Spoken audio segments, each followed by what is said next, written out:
अरे मोदी जी, वो इजराइल वाला इतना बुरी तरीके से पहले पड़ा है कि हमारे खुदा के पास हूरों का कमी हो गया है।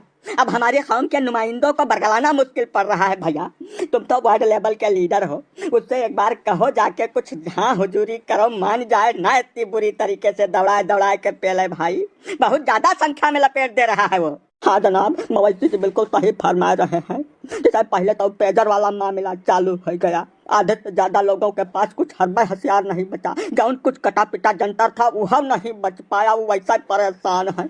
ऐसा तो हमारे कौम का कोई नुमाइंदा अब बम बांधने के लिए भी नहीं तैयार होगा।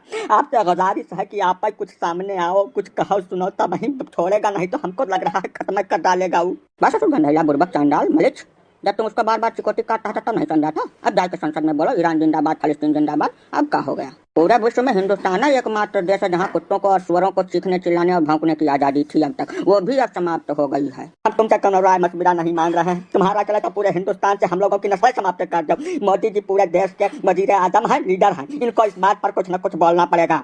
नहीं मवैसी सुनो, ऐसा है कि ना तो हमको फलस्तीन का कुछ सुनाई दे रहा था और ना ही ईरान का कुछ दिखाई सुनाई दे रहा है। हमारी मंशा तो यह है कि तुम्हारी जैसी जिहादी मानसिकता के जितने लोग इस पृथ्वी पर हैं उन सबका तत्काल प्रभाव से बधियाकरण कर दिया जाए, जिससे तुम्हारे जैसे लोग दोबारा इस धरती पर आए ही ना।